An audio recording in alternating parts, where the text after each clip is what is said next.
We've been very fortunate to have Tony Tilts with us now over the 3 series.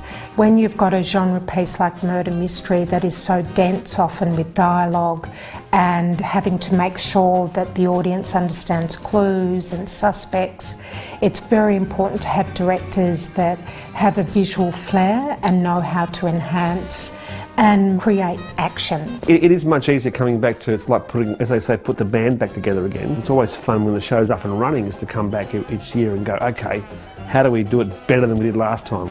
The worlds were fantastic. The worlds were just dynamite. What I liked about it was that it was so in the Miss Fisher universe, but yet somehow we were going to up the stakes for us as storytellers and filmmakers in the sense that they were really going to push up the excitement level, the action level, the swashbuckling nature of what our show is. She's the 1920s James Bond or the 1920s Indiana Jones in a weird kind of way. But also I just felt that the scripts were tighter, they were funnier, they were had a lot more rhythm, and just the character development between our regulars was fantastic. I got sent the scripts for the first 2 episodes, and there was a little sort of post-it note on saying, do you think this is achievable? I think this is what especially with the Air Force one. I knew it wasn't going to be easy to do this, but absolutely worthwhile doing. But to get Miss Fisher to kind of take us to season 3, we really wanted to open with another statement saying we're not resting on our laurels. That was the kind of the challenge of it. And no one can resist those kind of challenges. It really came out of Fiona's, the producer's passion for really wanting a Busby Berkeley number, basically. The dancing sequence was very easy to shoot, I have to say. It was one of the most easiest ones because it was very much, we had a very clear idea. I think once we got into the magic element of the show, that's a much more trickier because we were trying to do as much of the magic as we could for real and not rely on CGI or those sort of tricks. We really wanted to do the Harry Houdini water chamber, escape from a full water tank chained up. That was the challenge of doing that. Is actually we had to end up building the tank for real, and then we wanted our lead actress to be the new Harry Houdini and to do it. And so we actually had to put our Essie into the water tank for real. You know, it's all about safety, you know, making it look good, but also doing it safely as well. That was probably one of the biggest challenges I've done for a long time.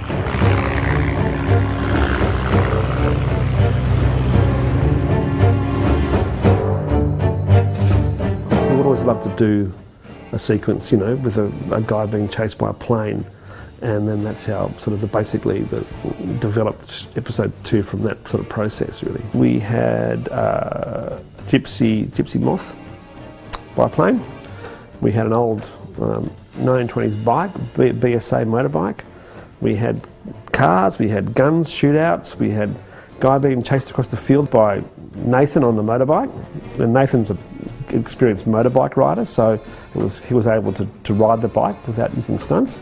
Plus, because our drone camera out following Nathan on the bike to get those shots of the guy running across the field, and then we had Essie in the plane. It's a really exciting sequence, and it just shows you why season 3 is going to be so dynamic. It's just a whole new level of action for us.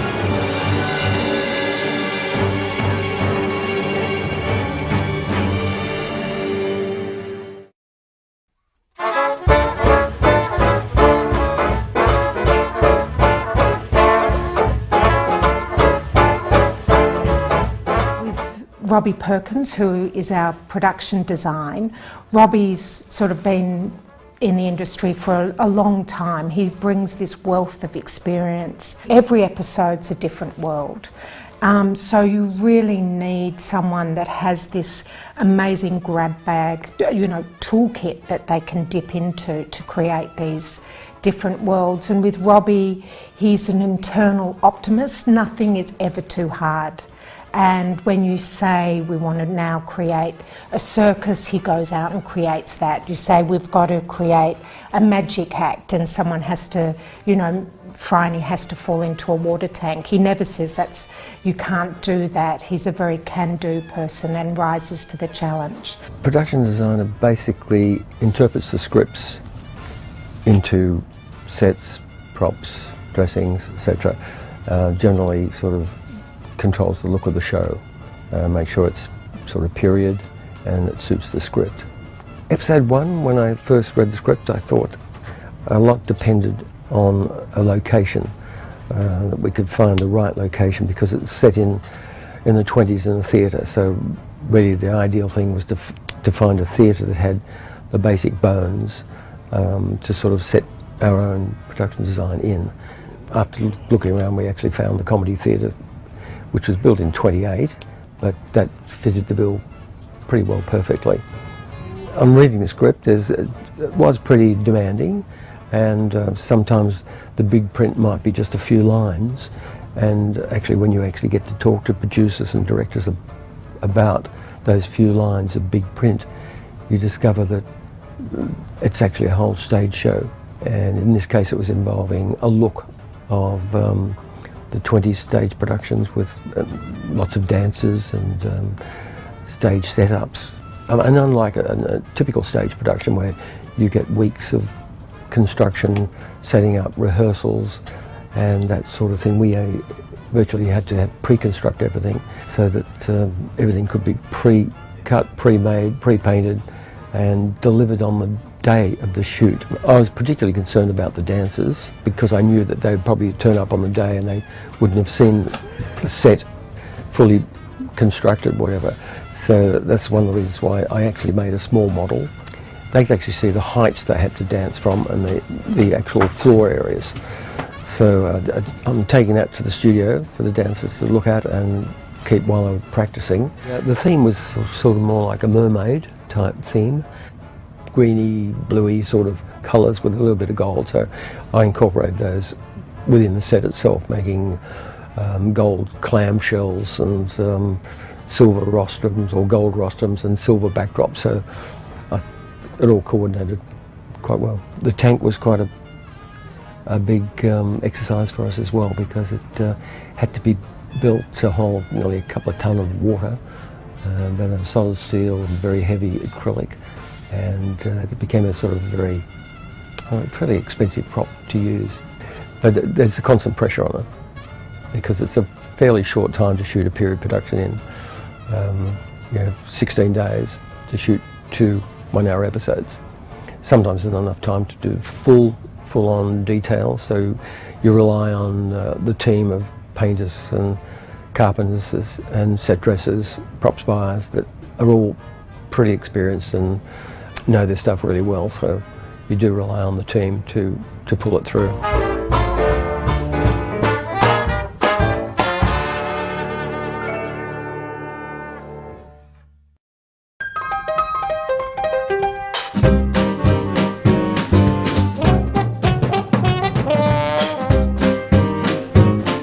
The original brief was to have a kind of early jazz, 20s inspired score. What we quickly discovered is that 20s music is like do do do do do do do like that, and doesn't work under drama very well. It kind of comes out as like Keystone Cops. So we sort of started off with this 20s, this sort of boppy 20s flapper idea for the music, and ended up with something a bit more kind of dramatic and classical. I'm one of these self-taught musicians that doesn't really read or write music, so I know composers who laugh when I tell them this because they immediately realise how time-consuming it is. But so rather than me sit down and write a score and have a bunch of string players perform my score, I do it all myself, and it's you know, track by track. So if I need 8 violins, I play 8 violins, one by one, 4 cellos, 2 double basses. There's an awful lot of this kind of thing.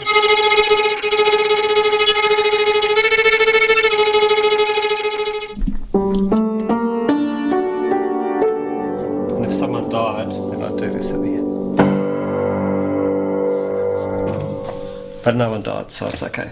I think that helps make you feel like it's kind of an older time when things weren't so perfect. I get a list of cues where they need music and what the music needs to do. We want tension here, we want a bit of romance there, but it ends in sort of frustration, or we want danger here, and then we want it to sort of end on a comic note or whatever. So you get a pretty clear sense of the shape more than anything. And then basically it's usually Q1 or Q2 is where the first thing I do is I'll sit down and I'll pick something out of thin air, usually on the keyboard here, and I'll come up with a melody or a series of chords, and that will sort of usually become the theme of the episode. Then I'll return to that theme and I'll rework it in different ways, in different scenes, and it might end up being in a kind of playful scene between Jack and Phryne, or it might end up being in the big dramatic scene, or whether it's very emotional, you change that melody slightly, or you change the way it's presented, or the instrumentation.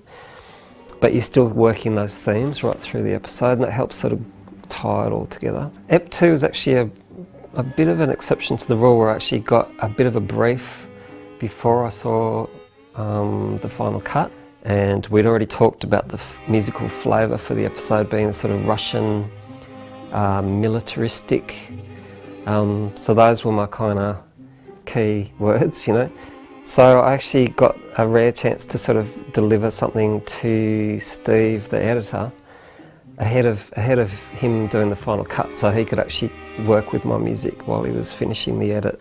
And I added my cellos on top. Lots of.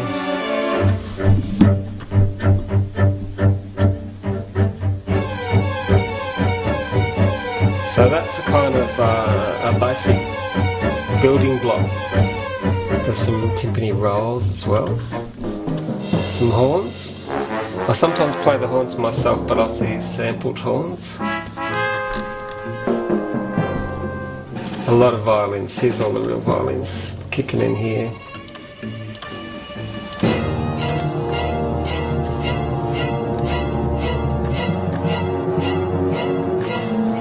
There's also quite a lot of tom drums that I've played to build up this more complicated rhythmic pattern here.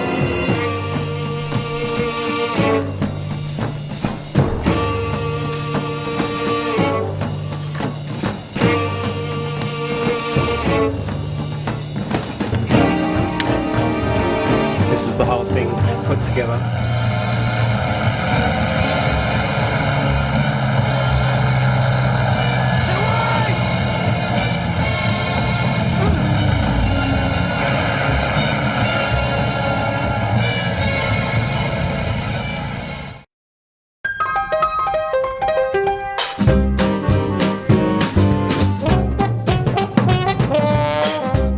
To write someone who was strong, intelligent and gorgeous and lovely and all those other things.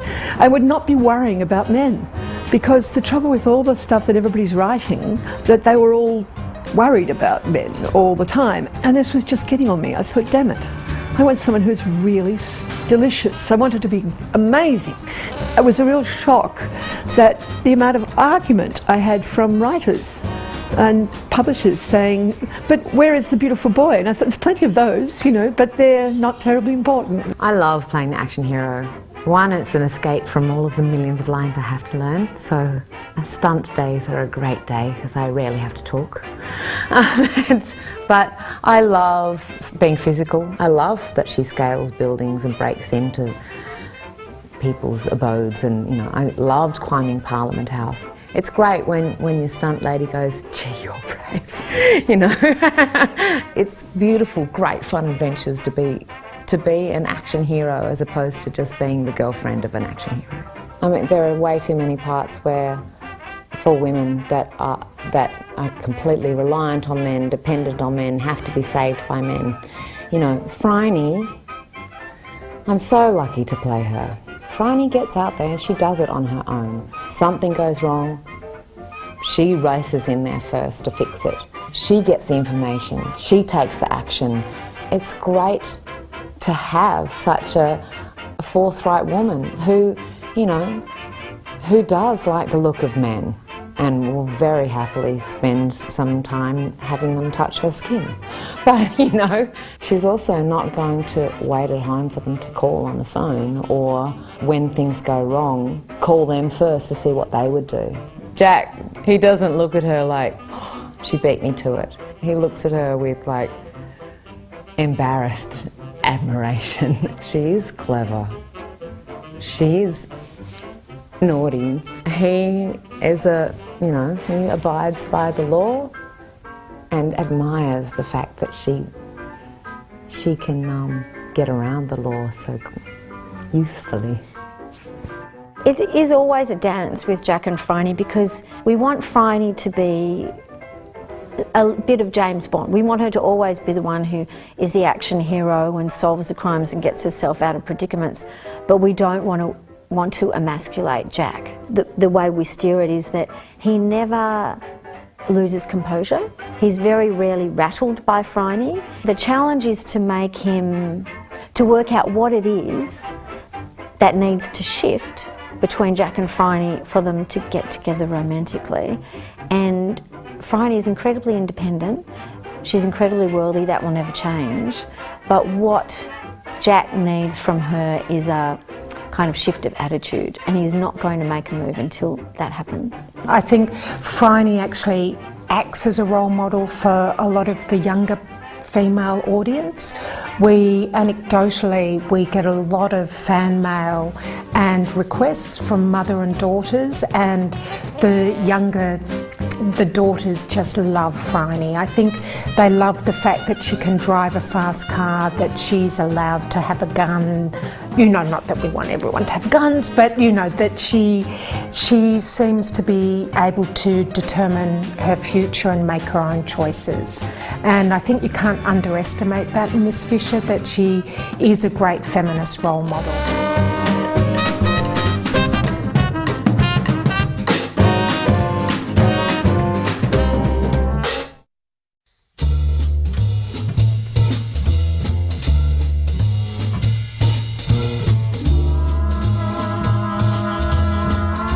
Kapinski, who's our head of makeup and hair, has also been with us for 3 series. She's a wonderful asset.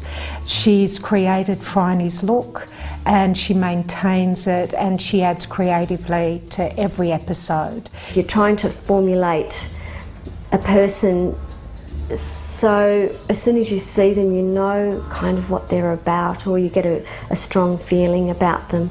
So you know, with the hair, it's to me it's a bit more like clothes, and the makeup's a little bit more emotional. So I kind of play with those two links as well. The war character that's had mustard gas injuries, and now wears a mask.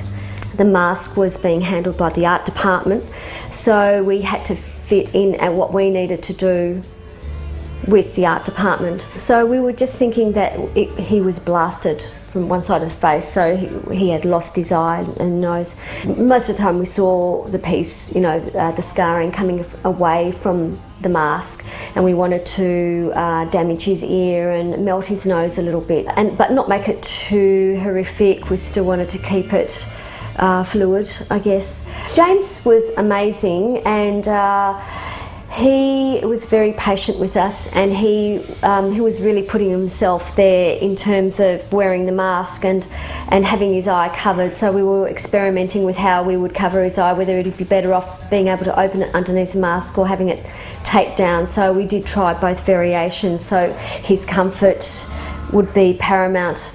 And also he had spectacles on top of the mask, and then the appliances. Oh look, I can't even remember how long the appliances took. I think it was almost 2 hours, and with the, you know, putting on the appliance and getting his hair done and a little bit of makeup and everything. You know, we had a few stick-on pieces, but you know, a lot of it was handmade and joined, so he could still, you know, he could still move his face quite easily. So it was a bit of a meticulous work, which I thank Ian for. I put that in his capable hands. I think we only had one test with it before we put it on screen, so it was a pretty sort of stressful time, not in a bad way, but in a sort of excited way. Rather than just the scarring, it was really trying to get that sort of broken man, trying to find that broken man as well. So that's what we were trying to achieve on top of, it's easy to see the prosthetics, but, we really wanted to go a bit deeper than that as well.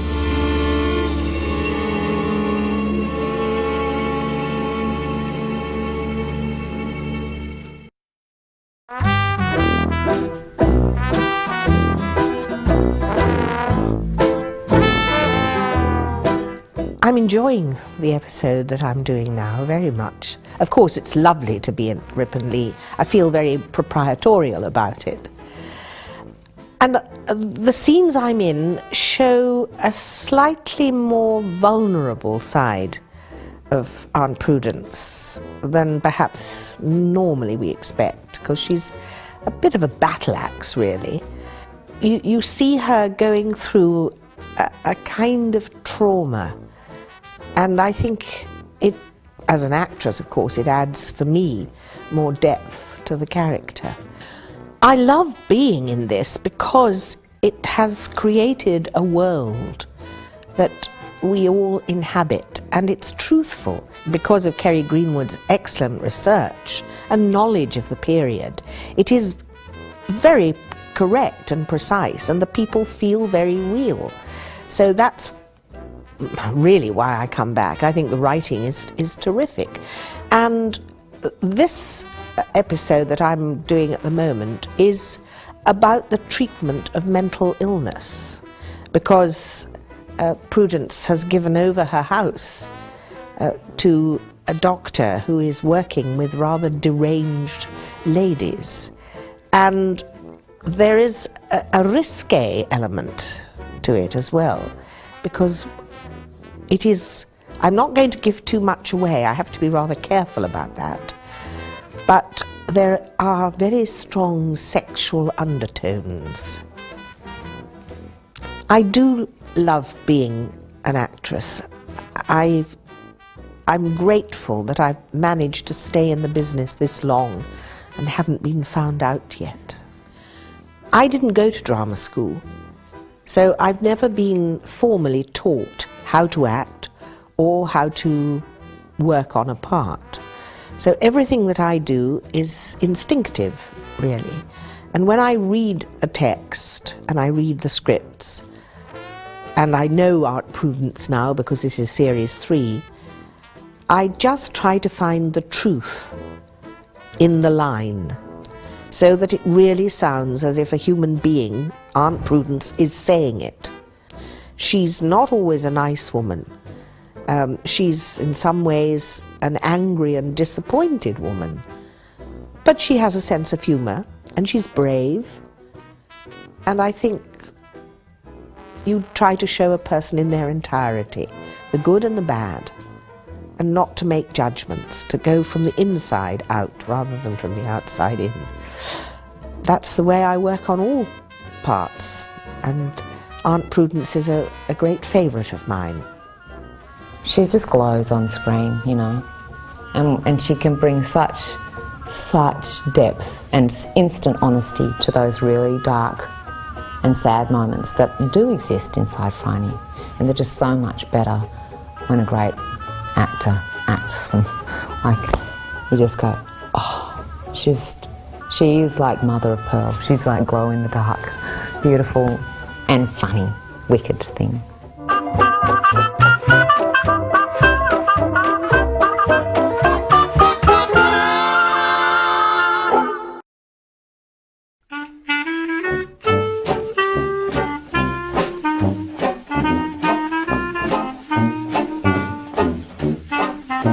We first chose Roger because we were very aware of his reputation and his work in the industry. In particular, he'd done a lot of work with Kenneth Branagh of these period films, and he seemed to know how to highlight costumes, locations, and of course make the leading lady look beautiful. He just paints with light beautifully, and he's just so experienced and assured. He creates this beautiful classic look. thing I like about being on this show as the director of photography is being able to use all those elements which aren't currently popular in television, like shadows, gobos, you know, throwing shapes up walls, lighting men in a very dark and intriguing way, and not having to follow the conventions of television, which is, you know, keep it bright, light and happy. It's not like some murder mystery shows where it all occurs in one town or one environment or in the streets of New York or Chicago or Miami. We do follow a lot of conventions, but we do have this the thrill in our show of setting them in various environments. Well, in this particular episode that's set in the Grand Hotel, the hotel is hit on hard times and it's faded glory, so I'm possibly shooting this episode and the environment we're in a lot darker than I normally do, and shadowy and unappealing, using a little bit of colour here and there, like a yellow, to imply a mustiness, but not in a big way, and certainly not to like to fall on any actors' faces. And trying to maintain that as a sort of a vibe through this episode here at Labasa. The elements that I look forward to are where the murders occur. The pre-title sequence is very important to me. The show has one of those every episode because it's full of MacGuffins and furphies, and the way we photograph that and what we shoot to allow the audience to see is all relevant. We tend to encourage the new directors coming in, currently working with Matt King, who's fabulously talented and has international experience. As a crew, open ourselves up to these people and go with their vision, basically. Because of the nature of the show, it has high ideals, and directors with great skill meeting high ideals mean a crew that's got to work together very, very swiftly to achieve great things.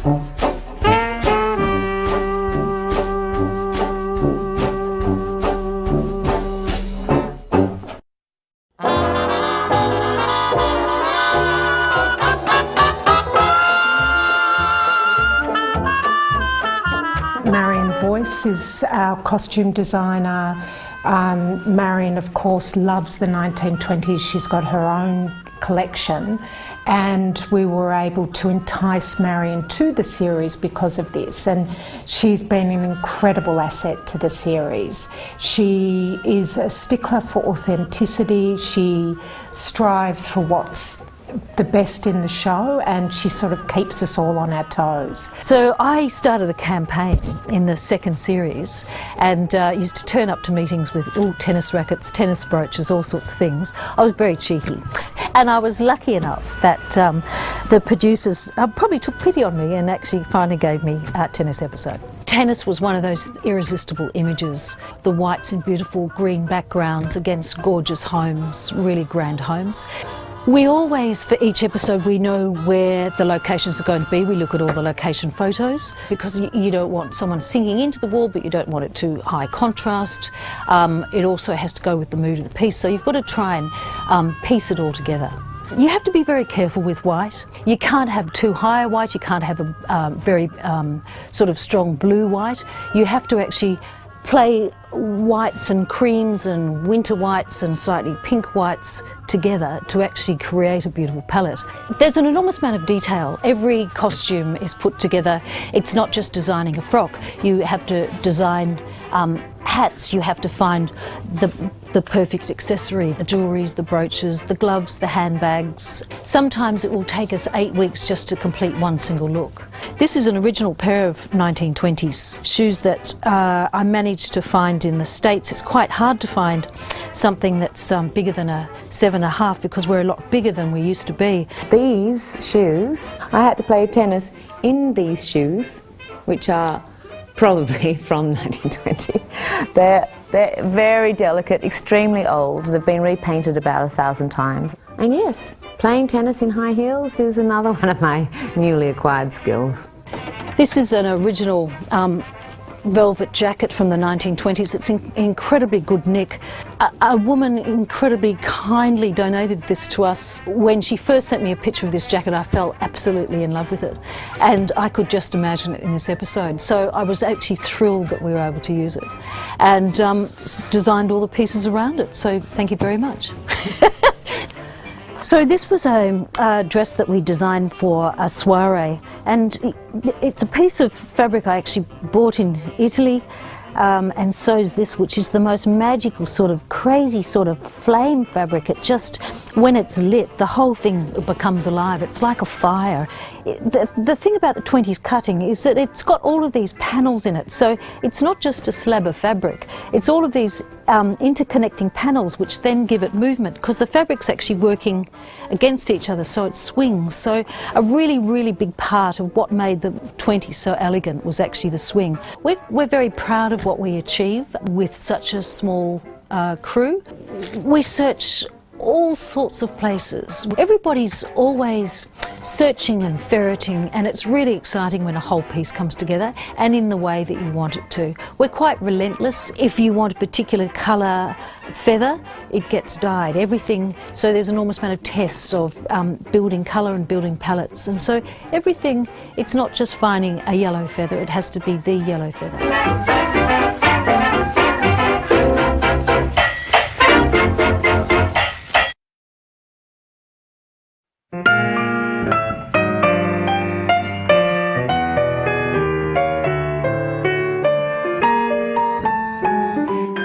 The actual wedding itself, I kind of did more concisely because I wanted to do her appearances at the house, so it's more of the family thing. I always kind of imagined the first time we see Dot is coming out at home, with Bert and Cess as the makeshift bridesmaids and all of that kind of stuff. So we kind of did the wedding itself quite briefly, like we didn't overdo it, just sparingly done, which is lovely, because it's really, I felt like the before and the after were the moments of great emotion, that sort of, whereas the ceremony itself is spectacles. We shoot it in that beautiful church in East St Kilda, which I also shot in series 1 because it's Father O'Leary's church, and it's spectacular, that place. So you just can make such beautiful images in there. So Ashley has the most exquisite face, and so it's beautifully framed. I mean, the costumes in the show are just beyond belief, so it's just a gift. It's beautifully framed with the veil and just kind of keeping it in family kind of feel. Then I give Hugo his moment when he sees her. I was reading about some famous person got married and was talking about the moment where they turned around and saw their wife to be walking toward them, and it takes their breath away. Even though I've seen her millions of times, that moment. So I just wanted to kind of get that moment. So it was beautiful. It was fun. Many months ago, at the National Trust vintage sale, there was a really beautiful 1920s train, and it's really glorious, and it's hand done, and it's got a beautiful lover's knot on the bottom of the train, and it was something that you look at it and you see the amount of detail. Dot's character, she sews, she fixes things, so she would have made that all herself. So it was something I really wanted to incorporate, something original from the 1920s, and this train. So that's where the concept of the wedding dress started. I really believe that Franny, because she's a very caring human being, would have helped with the cost of the fabric. It's a really beautiful, very fine lace, and it has hundreds of little buttons, and it's really, really quite glorious. It made me cry seeing Dot in her wedding dress. Getting married. I hated getting married. I think it's that thing when it's your birthday and people are singing happy birthday to you and you're just standing there and you have no idea what to do with yourself. And I just knew that I was going to walk out in this beautiful dress that Marion, the costume department, had created, which was stunning, and the church and everyone was dressed up so beautifully, and it was an exciting event, but I just knew that all the attention would be on me, which is stupid for an actor to not want attention, but I just knew all the crew would be like oohing and ahhing when I came out, and I was dreading that moment, but it was all fine after that. Also, I was incredibly allergic to the church, so many of my I do's were